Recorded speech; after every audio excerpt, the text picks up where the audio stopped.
नमस्ते, हरिओम। ये सप्ताह हमने डिवोट किया है थायराइड को। हमने 2 दिन पहले आपके साथ एक वीडियो साझा की थी जिसमें हमने कुछ ऐसे घरेलू उपचार बताए थे जो 100% अगर वो काम आप करते हैं और साथ में जो आज अभ्यास बताया जा रहा है इसका अभ्यास करते हैं तो आप अपने हाइपरथायरॉयडिज्म या हाइपोथायरॉयडिज्म दोनों को दूर कर सकते हैं। अगर आपने वो वीडियो नहीं देखा तो ज़रूर देखें, उसका लिंक हम डिस्क्रिप्शन बॉक्स में शेयर करवा देंगे। उसी के कंटिन्यूएशन में आज हम समझ रहे हैं प्रतिदिन हमें क्या योगाभ्यास करना चाहिए। बहुत लंबा चौड़ा अभ्यास नहीं बताएंगे, सिर्फ उतना सा अभ्यास जो 10 से 15 मिनट आप अपने लिए निकाल करके कर सकते हैं। और ये 10 से 15 मिनट का अभ्यास आपके थायराइड की प्रॉब्लम को दूर करेगा व्हेन डन विद वो जो 4 हमने स्टेप्स आपको बताए हैं पिछले वीडियो में। तो इन दोनों वीडियोस को आपको देखना बहुत बहुत ज़रूरी है। हम यहाँ पर भी आई में भी उसका लिंक शेयर करवा रहे हैं। आप ये जो ऊपर नज़र आ रहा है यहाँ पर क्लिक करके भी देख सकते हैं कि वो वीडियो कौन सा है। आइए सीधा सीधा अभ्यास करते हैं। हमारे थायराइड ग्लैंड को जो स्टिमुलेट करे, जो हमारे हाइपोथायरॉयडिज्म हाइपोथायरॉयडिज्म दोनों में लाभकारी हो, वो अभ्यास क्रम सीखते हैं। सिर्फ बहुत सरल सा अभ्यास। पहला अभ्यास हमको लेना है प्रणव उच्चारण का, और कैसे करना है उसको समझिए। हाथों को ज्ञान मुद्रा में लेंगे, नासिका से सांस भरेंगे, सांस छोड़ते हुए 3 ध्वनियों का उच्चारण करना है, अ ओ म। आपके लिए म की जो ध्वनि है वो बहुत महत्वपूर्ण है।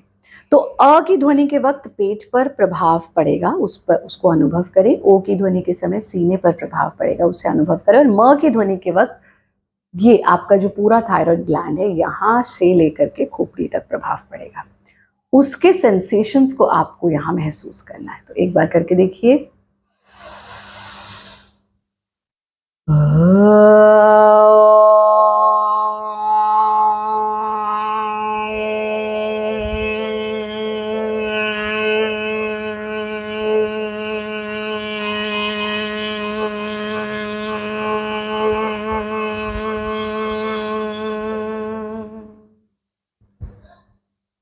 फिर से लंबा गहरा सांस लेना और फिर इसे 3 बार आपको रिपीट करना है। TSH लेवल्स बढ़े हुए हैं या घटे हुए हैं, दोनों ही स्थिति में, क्योंकि थायराइड ग्लैंड पर स्टिमुलेशंस होंगी तो आपके जो TSH लेवल्स हैं वो नॉर्मल होने शुरू हो जाएंगे। ध्यान पूरा आपको यहीं पर फोकस करना है इसका अभ्यास करते हुए।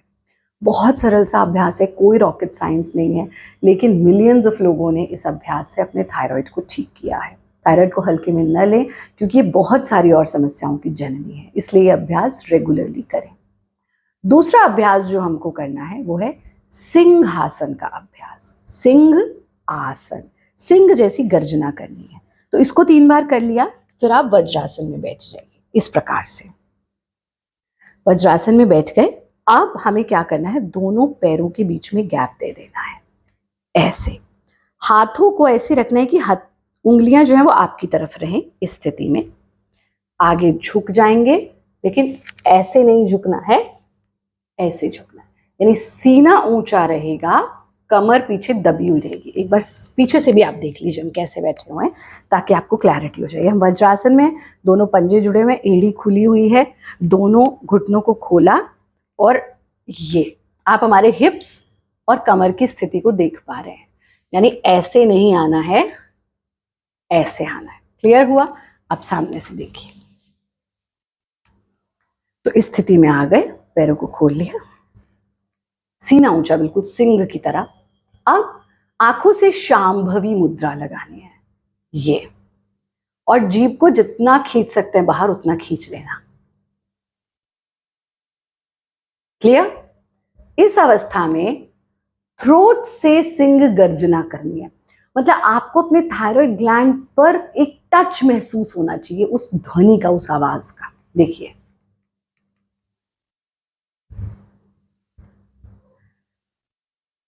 पूरा गहरा सांस भरेंगे,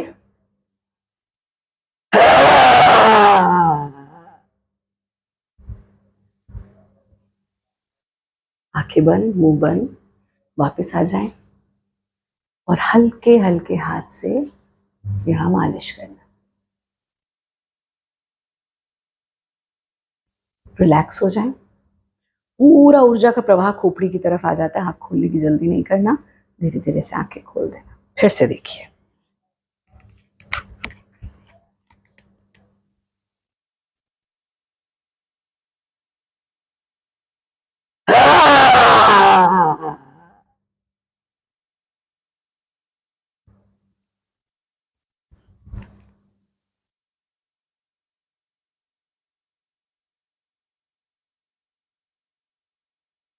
तीन से 5 बार आप इसका अभ्यास करेंगे। बहुत सरल है, बहुत आसानी से कर सकते हैं। बस जो ध्वनि मतलब आ चीखना नहीं है हमको, जो सिंह गर्जना हमने की है वो ही आपको करना है।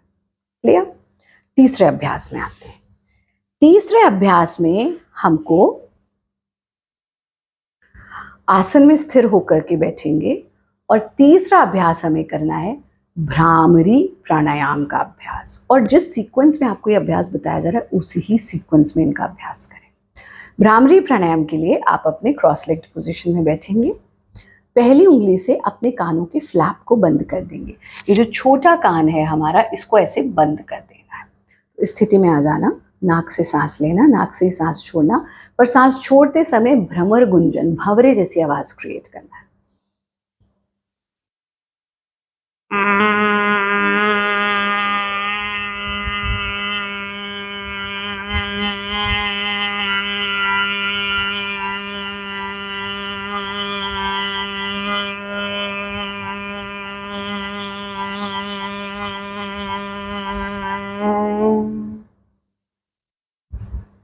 कानों को खोल दीजिए, आंखों को खोलने की कोई जल्दी नहीं करना।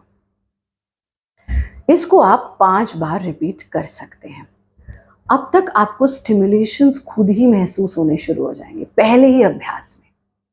यहां से हम अगले अभ्यास की ओर बढ़ते हैं, जिसका जो है भारत योग की एक बहुत इफेक्टिव गति। ये एक ट्रेडिशनल प्रैक्टिस नहीं है, पर ये ऐसी गति है जिसका जैसे आपको पता ही है, गतियों का निर्माण मोक्षायतन योग संस्थान में वंदनीय गुरुदेव स्वामी भारत भूषण जी के सानिध्य में हुआ है।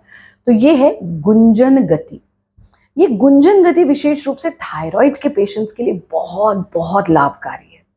क्या करना है, आप कंफ्यूज मत होए भ्रामरी प्राणायाम में और गुंजन गति में। प्राणायाम में मूवमेंट नहीं होता है, गति में मूवमेंट होता है।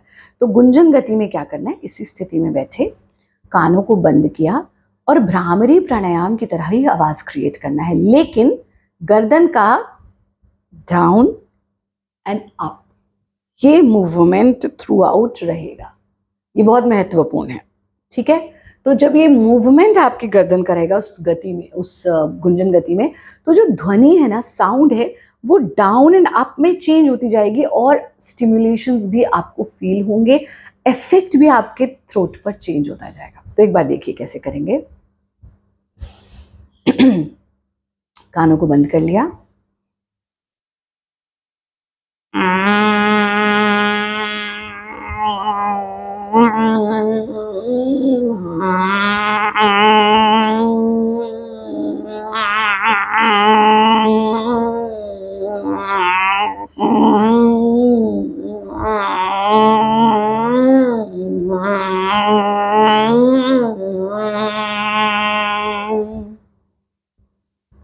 हाथों को वापस ले आए, शरीर को बिल्कुल ढीला छोड़ दें, एब्सोल्युटली रिलैक्स्ड। इसका अभ्यास भी आप 3 से 5 बार कर सकते हैं। तो एक बार क्विक रिकैप करें, अब तक क्या किया। प्रणवोच्चारण, फिर हमने किया सिंहासन का अभ्यास, फिर हमने किया भ्रामरी प्राणायाम, फिर हमने की गुंजन गति, और अंत में हम लेंगे नाड़ी शोधन प्राणायाम विद जालंधर बंध। ये बहुत जरूरी है। तो अपने आसन में बैठे और आसन में, और इससे पहले एक और अभ्यास ले लेते हैं, यानी आप शुरू में ये 3 ले लीजिए, फिर 2 आसनों का अभ्यास ले लेते हैं, और फिर हम नाड़ी शोधन प्राणायाम विद जालंधर बंध लेंगे। तो प्रणवोच्चारण, सिंहासन, भ्रामरी और गुंजन गति। इसके बाद लेंगे ऊष्ट्रासन। अब ये जो हमने आपको अभ्यास बताए ना अब तक के, ये तो हर व्यक्ति कर सकता है। अगर किसी को लोअर बैक पेन है तो वो इन्हीं अभ्यासों को वज्रासन में कर सकता है। लेकिन जो अभ्यास अब हम बताने जा रहे हैं, ये बैक पेन वाले पेशेंट्स नहीं कर सकते, बाकी सब कर सकते हैं। तो ऊष्ट्रासन के लिए हमको क्या करना है कि आप वज्रासन में बैठेंगे और अपने हिप्स को उठाना कमर का आर्क बनाना और पीछे बेंट करना। अगर आपको बैक पेन की प्रॉब्लम नहीं है तो आप इसका अभ्यास करें, अगर आपको बैक पेन की प्रॉब्लम है तो आप इसका अभ्यास ना करें, बाकी के अभ्यास आप कंटिन्यू कर सकते हैं। तो इस स्थिति में आना और यहां से यथा सामर्थ्य पीछे झुकेंगे, थ्रोट पर पड़ने वाले इफेक्ट को फील करना, वापस आ जाना और वापस आकर के हम एक इसका काउंटर पोज ले लेते हैं। हथेलियों को जमीन पे टिकाया, सामने झुक गए ताकि कमर पर भी इसका कोई दुष्प्रभाव न पड़े, और फिर वापस आ जाइए। बहुत सरल अभ्यास है, प्रत्येक व्यक्ति कर सकता है, लेकिन जिसको बैक पेन है वो ना करे। अब हम अंतिम अभ्यास की ओर आते हैं, जो कि है नाड़ी शोधन प्राणायाम जालंधर बंध के साथ। डिफरेंट लॉक्स हैं, मूल बंध, उद्यान बंध, जालंधर बंध, महाबंध। एक हमारा सेपरेट वीडियो है इन सारे बंधों के ऊपर, अगर आपने वो नहीं देखा तो आप वो देख सकते हैं। उसका लिंक हम यहाँ आई में भी शेयर कराएंगे, डिस्क्रिप्शन बॉक्स में भी शेयर कराएंगे, जिससे आपको तीनों बंधों की डिटेल में नॉलेज हो जाएगी। अब नाड़ी शोधन प्राणायाम के लिए हम सीधा बैठेंगे और देखेंगे कि हमारा कौन सा नॉस्ट्रल ज्यादा एक्टिव है। आप लेफ्ट से ज्यादा सांस ले पा रहे हैं या राइट से ज्यादा सांस ले पा रहे हैं? तो हम इस वक्त राइट से ज्यादा सांस ले पा रहे हैं, इसलिए हम राइट से शुरू करेंगे। अगर आप लेफ्ट से ज्यादा सांस ले पा रहे हो तो आप लेफ्ट से शुरू कीजिएगा, और अगर आप दोनों से इक्वल सांस ले पा रहे हैं तो आप लेफ्ट से ही शुरू करेंगे। क्लियर? अब हम अपने हाथों को ज्ञान मुद्रा में ले लेंगे। दाएं हाथ की तीसरी उंगली से बाएं स्वर को बंद करना और राइट नॉस्ट्रिल से इनहेल करना। पूरा गहरा सांस लीजिए और अब दोनों नॉस्ट्रिल को बंद कर लीजिए और जालंधर बंध लगा लीजिए। गर्दन को आगे झुका लीजिए थोड़ी देर। सांस अंदर रुका हुआ है, जालंधर बंद खोला और दूसरे स्वर से सांस छोड़ दिया। अब जिधर से सांस छोड़ा है उधर से ही सांस भरिए। दोनों नॉस्ट्रिल्स को बंद कीजिए, जालंधर बंध लगाइए। फिर से जालंधर बंद खोलिए और दूसरे स्वर से सांस छोड़ दीजिए। ये एक राउंड है। आप फिर से सांस भरें, बंध लगाएं, सांस छोड़ें, सांस भरें, बंध लगाएं, सांस छोड़ें।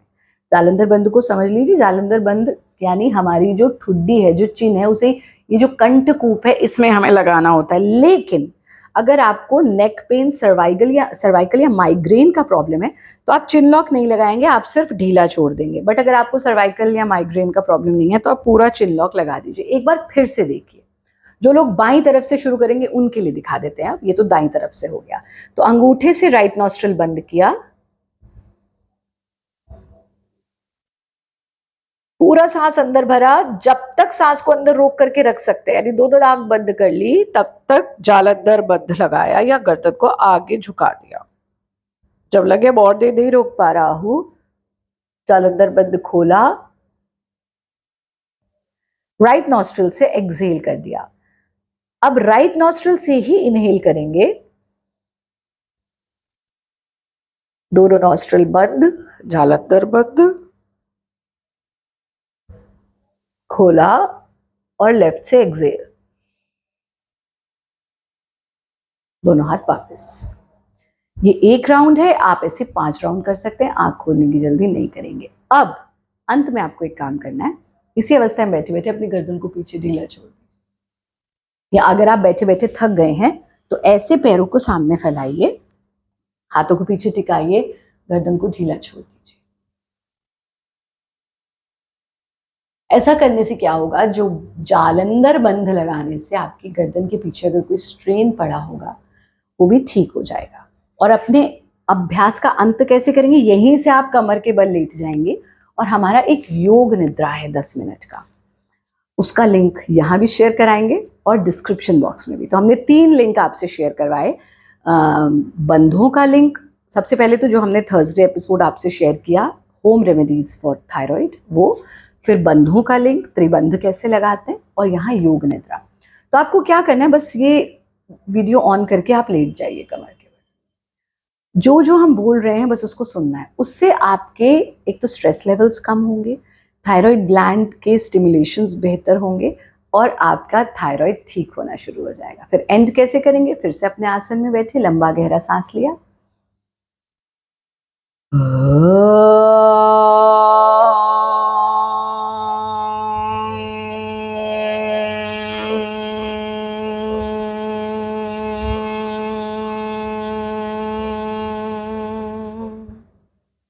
ऐसा 3 बार करें, धीरे से आंखें खोल लें। तो ये हमारा पूरा का पूरा रूटीन। अभी तो हम आपको समझा समझा के बता रहे थे, जब आप रोज करेंगे 10 मिनट से ज़्यादा भी समय नहीं लेगा। अगर आप 10 मिनट भी अपनी उस समस्या को दूर करने के लिए नहीं निकाल सकते, जो समस्या जानलेवा है, जो हार्ट अटैक्स का एक बहुत बड़ा रीज़न है, जो ऑर्गन फेलियर का एक बहुत बड़ा रीज़न है, तो यानी कि फिर तो आप रोज़ गोली ही खाना चाहते हैं और वो गोली की मात्रा बढ़ती चली जाएगी। ऐसा न करें। थायराइड एक ऐसी प्रॉब्लम है जिसका समाधान योग में बहुत आसानी से है। तो आप ये दोनों वीडियोस, थर्सडे वाला और आज वाला, ज़रूर देखें। जो थर्सडे वीडियो में बताया गया वो चारों नियम ज़रूर अपनाएं और जो अभ्यास आज बताए गए ये आप रेगुलरली कीजिए। और जब आप 1 महीना तो कम से कम, और अगर आप 3 मंथ्स 90 डेज ये अभ्यास और जो हमने बताया वो करिए, आप अपना थायराइड लेवल चेक करवाइए। 90 डेज दोनों काम रिलीजियसली करने हैं और 90 डेज के बाद नीचे कमेंट बॉक्स में लिख करके बताइएगा। 100% अगर आप रिलीजियसली करेंगे, ये नहीं कि किया कुछ नहीं और फिर कह रहे हैं 90 डेज बाद कुछ नहीं, खाली आसन कर लिया, वो नहीं किया जो हमने होम रेमेडीज बताई हैं, खाली वो कर ली, ये नहीं किया तो नहीं। दोनों चीज़ें आप कीजिए। आप 90 डेज के बाद हमको नीचे कमेंट बॉक्स में ज़रूर लिख करके बताइए 100% आपके थायराइड हाइपर है या हाइपो, दोनों में सुधार आ चुका होगा। आप इसी तरह से हमारे साथ जुड़े रहें, आप अपने प्रश्न हमें भेजते रहें। हर थर्सडे हम आपकी प्रॉब्लम का होम रेमेडीज़ या जो प्राकृतिक चिकित्सा है वो बताते हैं और हर सैटरडे उससे जुड़ा हुआ योगाभ्यास। तो ये पूरा कॉम्बिनेशन आपका हो जाता है। मिल करके हम एक बेहतर समाज बना सकते हैं। और अगर आपको लगता है कि खाली वीडियो देख के मैं अभ्यास नहीं कर पाता हूँ, तो फिर आप हमारे ऑनलाइन कोर्सेज से भी जुड़ सकते हैं या हमारे पास हमारे भारत योग रिट्रीट में आ सकते हैं मुक्तेश्वर में, हिमालय पर, जहाँ हम साथ में मिल करके योगाभ्यास करते हैं। आज के सत्र में इतना ही। आप सब खुश रहें, आनंदित रहें, हंसते रहें, मुस्कुराते रहें। हरिओम। अपने रोग दूर करना चाहते हैं, संपूर्ण स्वास्थ्य पाना चाहते हैं, या वजन घटाना चाहते हैं, या फिर अपने बच्चों को स्वास्थ्य व संस्कार देना चाहते हैं, या फिर योग की विधि व ट्रेनिंग लेकर सर्टिफाइड योग शिक्षक बनना चाहते हैं, तो आज ही चूज करें भारत योग के अनेक ऑनलाइन क्लासेज में से एक। जुड़ें घर के कंफर्ट जोन से और पाएं संपूर्ण स्वास्थ्य।